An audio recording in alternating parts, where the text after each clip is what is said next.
لکھتا ہے جب نیکی کر لیتا ہے تو نیکیوں کے بدلے میں ایک نیکی نہیں لکھتا، 10-200% ہے، بڑھنے کا کچھ پتہ نہیں۔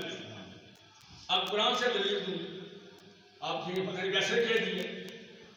قرآن کہتا ہے من جاء بالحسنۃ فلہ عشر امثالها۔ اے مسلمان، تو ایک نیکی کرتا ہے 10 میں لکھ دیتا ہوں تیرے نامہ اعمال میں، اس میں کمی بھی نہیں ہوتی۔ ٹھیک ہے۔ بائیں والا کہتا ہے، جو دائیں تو بائیں کرنے پر بیٹھا ہوگا، جب انسان برائی کا ارادہ کرتا ہے قلم اٹھا لیتا ہے، دائیں والا کہتا ہے نہیں رک جا، ابھی نہیں لکھنی۔ دیکھو اللہ کی نعمت، اللہ کی مہربانی، اللہ کا کرم دیکھو، اس کا فضل دیکھو۔ بائیں والا قلم اٹھاتا ہے، دائیں والا کہتا ہے ابھی چوری کی، چوری کم از کم ابھی تو ارادہ کیا، ابھی نکلا یا نہ لکھو۔ یہ بندہ گناہ کا ارادہ کرتا ہے، گناہ کی طرف نکل جاتا ہے، دائیں والا کہتا ہے ابھی لکھنی نہیں ہے، چھوڑ دیتا ہے۔ جب گناہ کر لیتا ہے پھر قلم اٹھاتا ہے، دائیں والا کہتا ہے ابھی چھوڑ دو، ابھی بھی بھائی گناہ کر لیا ہے اب تو لکھنے دے، کہتا ہے نہیں نہیں ابھی چھوڑ دے اس کو، ہو سکتا ہے توبہ کر لے پھر مٹانا پڑ جائے۔ پھر وہ بندہ چھوڑ دیتا ہے، رات آ جاتی ہے، کئی گناہ جن کو کر لیتا ہے، سو جاتا ہے بستر پر، پھر قلم اٹھاتا ہے اب تو لکھنے دے، اب تو سو گیا ہے۔ دائیں والا کہتا ہے ابھی چھوڑ دے، ہو سکتا ہے سحری کے وقت اس کو توبہ کی توفیق مل جائے۔ تیرا کیا جائے گا، ابھی تو روک جا، قلم کو روک دے۔ وہ اللہ کا نافرمان اور باغی بندہ، اللہ اس کو توفیق دے دیتا ہے، اپنی سابقہ زندگی پر جب نظر دوڑاتا ہے، اندھیرا نظر آتا ہے، اٹھ کر کام کر کھڑا ہو کر اللہ کے راستے میں نماز کے 2 نفل نماز پڑھتا ہے، اور اس کے گناہ دیکھ دیکھ کر اس کا آنسو نکل جاتا ہے، اور عرش معلیٰ سے ایک خاص فرشتہ سونے کی تھالی لے کر آتا ہے، اس کا آنسو تھالی میں لے لیتا ہے، اور وہ تھالی میں جب آنسو گرتا ہے تو مورتی بن جاتا ہے۔ وہ تھالی، وہ پلیٹ، وہ سونے کی رکابی لے کر اللہ کے دربار میں پہنچتا ہے۔ اللہ یہ بندہ تیرے خوف کی وجہ سے یہ آنسو نکل آیا ہے۔ اللہ کے ٹول کھنگال کر دیکھتے ہیں، اللہ کہتے ہیں واقعی اس نے میرے ڈر کی وجہ سے آنسو نکلا ہے۔ فرمایا تیرے جہنم سے ڈرتا ہے، جہنم دیکھا ہے؟ فرمایا نہیں۔ کیا جنت دیکھی ہے؟ فرمایا نہیں۔ اللہ بن دیکھے تجھ سے ڈر گیا ہے۔ اللہ فرماتے ہیں فرشتوں تم گواہ رہنا، میں نے اس کی بخشش کا اعلان کر دیا ہے۔ سبحان اللہ، میں نے اس کی بخشش کا، اس لیے اللہ فرماتے ہیں وَالسَّمَاءِ ذَاتِ الْبُرُوجِ، مجھے برجوں والے آسمان کی قسم، جہاں پر فرشتے پہرا دے رہے ہیں، فرشتوں کی تعداد اللہ کے سوا کوئی نہیں جانتا۔ یہ لشکر پھیلا ہوا ہے، یہ لشکر کام بھی کوئی رکوع میں ہے، کوئی سجدے میں ہے، کوئی تسبیح میں ہے، کوئی تعلیم میں ہے، کسی نے اللہ کا عرش تھام کے رکھا ہوا ہے، کوئی بارش برسا رہا ہے، کوئی روزی تقسیم کر رہا ہے۔ فرمایا اللہ پاک فرماتے ہیں یہ میرا اتنا بڑا لشکر ہے، تم گن گن کر تھک تو سکتے ہو، کمپیوٹر فیل ہو سکتے ہیں، ساری دنیا کے نظام اکانومی والے ختم ہو سکتے ہیں، لیکن میرے فرشتوں کی تعداد کوئی گنتی نہیں کر سکتا۔ ایک جنازے میں حضور علیہ السلام تشریف لے گئے، آپ سکڑ کر جا رہے ہیں، رش بھی نہیں ہے، مجمع بھی نہیں ہے۔ صحابہ نے عرض کیا یا رسول اللہ، آپ کو اس انداز سے جنازے میں جا رہے تھے کہ گویا کہ بہت رش ہے، اور دائیں بائیں آپ کے لوگ تو کوئی نہیں تھے۔ فرمایا 70,000 فرشتے اس کے جنازے میں شریک تھے، آپ کو نظر نہیں آتے، لیکن میں محمد صلی اللہ علیہ وسلم کو اللہ نے فرشتوں کا نظارہ کیا دیا ہے۔ اللہ نے دوسری قسم اٹھائی وَالْيَوْمِ الْمَوْعُودِ، اللہ فرماتے ہیں مجھے قیامت کی قسم، مجھے پہلے آسمان کی قسم اٹھائی، فرمایا مجھے آسمان برجوں والے کی قسم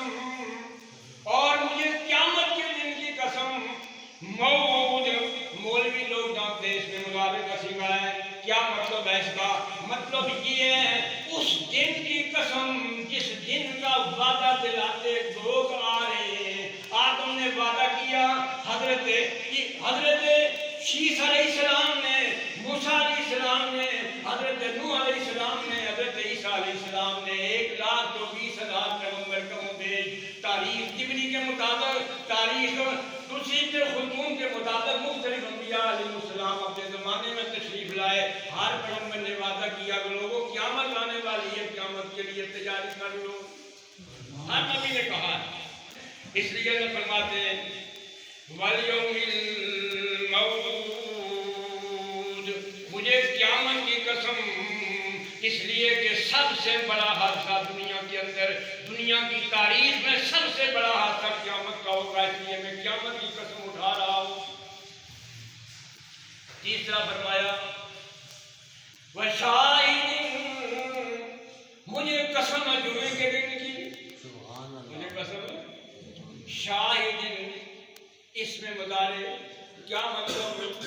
اللہ فرماتے ہیں اس دن کی قسم جو حاضر ہونے والا ہے. لوگ اپنے اپنے محلوں میں، اپنی اپنی مسجدوں میں ہوتے ہیں، لیکن آپ ہفتے کے بعد جمعہ آ گیا ہے، لوگ کہتے ہیں ابھی تو جمعہ گزرا تھا پھر آ گیا ہے. اس لیے فرمایا حاضر ہونے والے کی قسم جو حاضر ہو رہا ہے. جمعہ کوئی پتہ نہیں چلتا، مہینے میں 4 جمعے آ جاتے ہیں، ابھی جمعہ پڑا تھا، آج پھر جمعہ آ گیا ہے.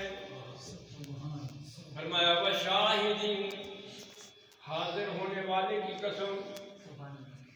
جمعے کی قسم کیوں کھائی؟ اللہ کی قیامت کی قسم تو تب کھائی کہ تاریخ انسانی میں سب سے بڑا حادثہ یہ ہوگا. آسمان کی قسم اس لیے کھائی کہ آسمان پر پہرا دینے والے پہرا دے رہے ہیں. دنیا کی کوئی طاقت آسمان کی خبریں اللہ کے محبوب کے سوا کوئی نہیں سن سکتا. جمعے کی قسم اس لیے کھائی کہ قیامت جمعے کے دن قائم ہوگی. جمعے کی قسم اس لیے کھائی مسلمانوں کا متبرک اور معظم دن جمعہ ہے. جمعے کی اس لیے قسم کھائی کہ باقی جو ہیں نبیوں کی امتیں ہفتہ اور اتوار کی تعظیم کرتی تھیں اور میرے محبوب کی امت جمعے کی تعظیم کرتی ہے. اور جمعے کا تھوڑا سا وقت ان کو مل گیا کہ فرمایا جمعے سے اذان، پہلی اذان سے پہلے جو مرضی ہے کرو، تمہارے لیے جائز ہے. پہلی امتوں میں نہیں تھا. جمعے کی جب نماز ہو جائے فانتشروا فی الارض، چلے پھرو زمین کے اندر، اللہ کا فضل تلاش کرو، روزی تلاش کرو. میں نے منع نہیں کیا کہ جمعے کی نماز سے پہلے یا بعد میں کوئی کام کرو، رزق تلاش کرو، لیکن جمعہ ضرور پڑھو. جب جمعے کی اذان ہو جائے فوراً مسجد میں آؤ. اس لیے مسجد کے مین گیٹ پر فرشتے ایک رجسٹر لے کر کھڑے ہوتے ہیں. سب سے پہلے آنے والے کے لیے لکھ دیتے ہیں کہ ایک اونٹ اللہ کی راہ میں ذبح کیا اور وہ قبول بھی کر لیا گیا. دوسرا آنے والا ایک بھینس کے مطابق، تیسرا آنے والا گائے کرتے کرتے، آخر میں آنے والے کو ایک انڈے کا ثواب ملتا ہے. جب خطبہ شروع ہو جائے تو پھر رجسٹر بند کر دیا جاتا ہے. ہماری تو عادت بن گئی ہے تو ہم آتے ہی اس وقت جب جماعت کھڑی ہوتی ہے. اگر ثواب لینا ہے تو کم از کم جمعے میں اگر وقت میں آؤ، تقریر نہ سنو لیکن آؤ تو صحیح. تو بات یہ کہنا چاہتا ہوں، اللہ نے قسم اٹھائی جمعے کی. جمعہ بڑا عظمت والا دن ہے. آپ کو ایک اونٹ ذبح کر کے اس کو تقسیم کر کے پتہ نہیں ہوتا کہ قبول ہوا یا نہیں. اللہ فرماتے ہیں جمعہ پڑھنے والے کا اتنا ثواب میں یقین سے کہتا ہوں کہ ان بندوں کا جمعہ جو قبول ہو گیا ہے، جو اول وقت میں آئے صرف اللہ کی رضا کے لیے آئے ہیں، اور ان کو ایک اونٹ کے برابر ثواب مل گیا. اللہ فرماتے ہیں مجھے دو چیز قسم فرمائی، وَشَاهِدٍ وَمَشْهُودٍ. یہ نہیں فرمایا حاضر ہونے والا، فرمایا کہ وہ دن، اس دن کی قسم کہ اس دن میں لوگ حاضر ہوتے. پہلے تو یہ فرمایا کہ اس دن کی قسم جو دن حاضر ہوتا ہے. آپ فرمائیں اس دن کی قسم، اس دن میں لوگ حاضر ہوتے ہیں میدان عرفات کے اندر، دنیا کے کونے کونے سے لوگ حج کے لیے جاتے ہیں، مسجد نمرہ میں حج ادا کرتے ہیں اور وہاں پر کھڑے ہوتے ہیں، سال بھر انتظار کرتے ہیں کب حج کا خطبہ سنیں۔ اللہ فرماتے ہیں مجھے اس دن کی قسم، میدان عرفات کی قسم، اور وہاں پر حج پڑھا جاتا ہے، حج کیا جاتا ہے، یہ 4 قسمیں اٹھا کر اللہ فرماتے ہیں قسم کھانے کے بعد کوئی بڑا مسئلہ ذکر ہوتا ہے، 4 قسمیں اٹھا کر اللہ نے ایک بڑے مسئلے کو بیان کیا ہے۔ وہ کیا مسئلہ ہے؟ فرمایا قتل اصحاب الاخدود، ہلاک ہوگے، تباہ اور برباد ہوگے، ذلیل و خوار ہوگے وہ لوگ جنہوں نے مسلمانوں کے لیے کھائیاں کھود کر ان کو زندہ جلایا تھا، کھائیاں کھود کر زندہ جلایا تھا۔ اللہ فرماتے ہیں میں 4 قسمیں اٹھا کر کہتا ہوں وہ ذلیل ہوں گے اور دنیا میں بھی تباہ ہوں گے، آخرت کے اندر بھی تباہ ہوں گے، جنہوں نے کیا کیا؟ مسلمانوں کو جلایا۔ یہ کون سا واقعہ ہے؟ حضور علیہ السلام سے کئی ہزار پہلے کا واقعہ ہے، کئی ہزار سال پہلے کا واقعہ ہے۔ دقیانوس بادشاہ تھا، اپنے سامنے سجدہ کرواتا تھا، اور ایک جادوگر نے کہا کہ جادو کے زور پر تیری حکومت چل رہی ہے۔ کیا کہا؟ میرے جادو کے زور پر تیری حکومت چل رہی ہے، اور گنبد تھا اس نے یقین کر دیا۔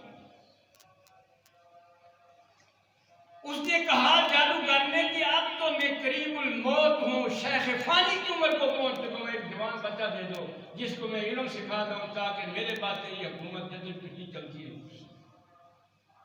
ایک بچہ تلاش کیا اسی نے زمین، اس کی شاگردی پہ دے دی جادوگر کی، اور راستے میں جب جادو سیکھنے جاتا تھا موسیٰ علیہ السلام کا ایک راہب تھا، موسیٰ علیہ السلام کے زمانے میں بزرگ کو راہب کہتے تھے، نبی نہیں تھا لیکن نبی کو اونچی تھا، بزرگ وہ جاتے اور اس کے پاس راہ دیکھتا، کہتے یار اس سے کچھ سیکھ، ادھر جادوگر مارتا، کہتے لیٹ آئے گھر سے مار پڑتی لیٹ آئے ہو، یہ نہیں بتاتا تھا کہ میں کوئی اور علم میں سیکھ رہا ہوں۔ اس بچے کا نام تھا عبداللہ، اس نے علم سیکھا، ششوپان میں پڑھ گیا کہ اب سچا دین کون سا ہے، یہ جادوگر سچا ہے، یہ علاج سچا ہے۔ ایک دو راستے میں گیا، جس راستے سے جس پگڈنڈی سے گزر رہا تھا وہاں راستے میں ایک شیر بیٹھا ہوا، منہ کھول کے بیٹھا ہوا۔ اب راستہ گزرنے کا کوئی طریقہ نہیں ہے، اس نے 5 گھیٹیاں اٹھائیں، اس نے کہا اللہ اگر اس جادوگر کا دین سچا ہے تو اس شیر پر میں یہ کنکریاں ماروں گا، یہ نہ مرے، اگر راہب کا دین سچا ہے تو یہ مر جائے کہ گزر جاؤں۔ اللہ نے ایک راز کھولنا تھا، اس نے کنکریاں ماری، شیر مار گیا، اس نے کہا راہب کا دین سچا ہے، جادوگر جھوٹا ہے۔ تو بہرحال یہ بات جب شیر مر گیا تو لوگوں کو پتہ چل گیا یہ تو بڑا بزرگ ہے۔ اب راہب نے کہا بیٹا میرے پاس نہیں آنا، اب میری جان کو بھی خطرہ ہے، اب تم میرے سے بھی آگے نکل گئے ہو، دین کے اندر مذہب کے اندر بزرگی میں لوگ آنا شروع ہو گئے۔ ایک کہتا ہے حضرت میری آنکھوں پر کام کرو، میری آنکھ ٹھیک ہو جائے۔ اس نے کہا آنکھ ٹھیک کرنے والا اللہ، میں نے ہاتھ پھیرنا ہے، اللہ کی طاقت سے میں سب کچھ کروں گا۔ ہاتھ پھیرا ٹھیک ہو گیا، بادشاہ کا وزیر آ گیا، اس نے کہا میرا بھی یہ مسئلہ ہے، اس نے ہاتھ پھیرا ٹھیک ہو گیا۔ بادشاہ نے عبداللہ بن تامر کو بلایا کہ کون سا دین سیکھ کے آئے ہو؟ اس نے بتایا میں نے سچا دین سیکھ کے آیا ہوں۔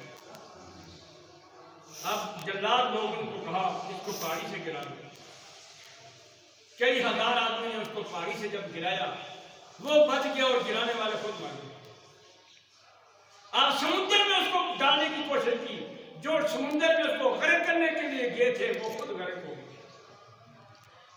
اب عبداللہ بن تامر نے بادشاہ کو اعلان کیا اے بادشاہ سلامت، اے دقیانوسی دین والو، میں تنہا اللہ کی توحید کا علم بلند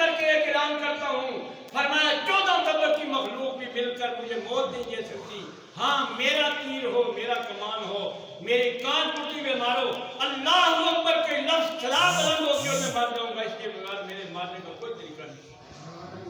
ایک میدان لگا، جب اس کو تیر مارا گیا، جہاں سے خون کا فوارہ نکلا، اس بچے نے کہا فوز تو میں رب الکعبہ، رب کعبہ کی قسم میں شہادت کے درجے کو پہنچ گیا ہوں. نیچے گرا، اللہ اکبر کہا، اس خون سے فوارہ نکلا، میلوں کے حساب سے وہ خوشبو پھیل گئی. انہوں نے کہا ما هذه الدنيا ريح، یہ کوئی دنیا کی خوشبو نہیں ہے، یہ خوشبو براہ راست اللہ رب العزت نے جنت سے اس بچے کے لیے بھیجی ہے. اب یہ دیکھ کر 80 لاکھ بندہ مسلمان ہو گئے.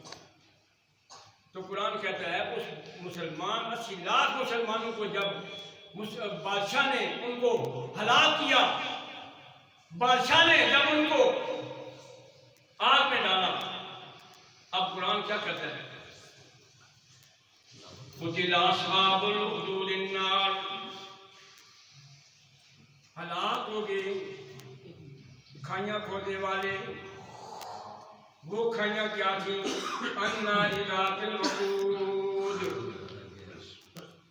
وہ آگ تھی جلانے والی، وہ آگ تھی جلانے والی. مسلمانوں کو جلانے کے لیے آگ لگائی.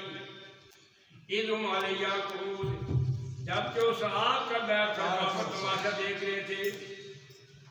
وَهُمْ عَلَى مَا يَفْعَلُونَ بِالْمُؤْمِنِينَ شُهُودٌ، مسلمانوں کو جل کر وہ دیکھ کر تماشے تالیاں بجا رہے تھے. جب مسلمان جل گئے، جب مسلمان شہادت کا درجہ پا گئے، وہ آگ پھیل کر سارے کافروں کو تباہ و برباد کر دیا. اس لیے اللہ کا عذاب بڑا سخت ہے، اس سے دنیا کی کوئی طاقت نہیں بچا سکتی. وَمَا نَقَمُوا مِنْهُمْ، آگ میں جلنے والوں کا قصور کیا تھا؟ إِلَّا أَن يُؤْمِنُوا بِاللَّهِ الْعَزِيزِ الْحَمِيدِ، وہ اللہ پر ایمان لاتے تھے جو بڑا غالب و تعریف والا ہے. یہ قصور تھا ان کا،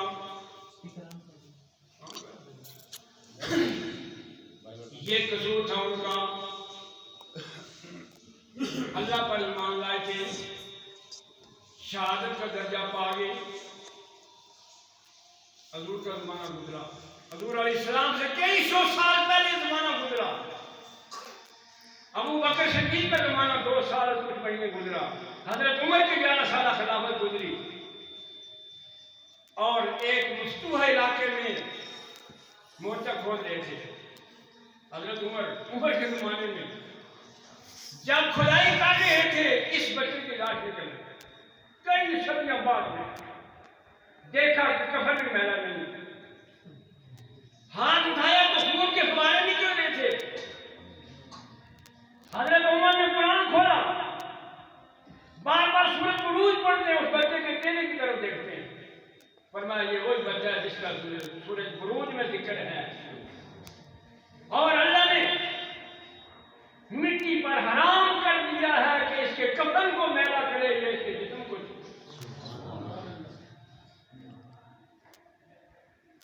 انسان کی وہی زندگی کامیاب ہے. خلاصہ یہ نکلا کہ دنیا کے سب سے بڑی خبر جو آئے گی وہ انسان پر مسئلہ قیامت ہے. لوگ مشرق سے مغرب جائیں گے، شمال سے جنوب جائیں گے، پہاڑ روئی کے گالوں کی طرح اٹھتے پھریں گے، اور یہ سمندر آگ بگولا ہو جائیں گے. فرمایا سب سے بڑی دنیا میں خبر جو ہے قیامت کی خبر ہے، اور مختلف حالات میں لوگ مر جائیں گے. فرمایا اگر تمہیں شک ہے، مجھے آسمان بلندیوں والے کی قسم، مجھے جمعے کے دن کی قسم، مجھے قیامت کے دن کی قسم، اور مجھے عرفات کے میدان کی قسم. فرمایا یہ 4 قسمیں اٹھا کر میں کائنات کے عقل و دماغ کو جھنجھوڑنا چاہتا ہوں. فرمایا لوگوں، مسلمانوں کو ستانے والے دنیا میں بھی ذلیل ہوں گے اور قیامت کے دن بھی ذلیل ہوں گے، لیکن ایمان پکا ہونا چاہیے. ایمان پر ثابت قدم لینا چاہیے. اگر ایمان کے مطابق تو سورۃ بروج میں اللہ رب العزت نے یہ واقعہ بیان کر دیا. امت مسلمہ کو سبق دیا کہ قیامت پر حق ہے اور اس سے دنیا کی کوئی طاقت انکار نہیں کر سکتی. حضور علیہ السلام نے فرمایا اے عائشہ عذاب القبر حق، قبر کا عذاب بھی حق ہے اور قیامت بھی حق ہے. اور یہ دنیا میں ہم اس وقت بیٹھے ہیں، ہم دنیا میں بیٹھے ہیں، یہ 60-70 سالہ زندگی پیپر دے رہے ہیں، لکھ رہے ہیں. اللہ فرماتے ہیں اپنا پیپر لکھو. ٹائم گزر گیا، زندگی کا پیپر جب لپیٹ دیا جائے گا پھر کیا کہے گا؟ یقول یا لیتنی کنت ترابا، ہائے افسوس میں زمین سے مرا رہتا اٹھتا ہی نہ.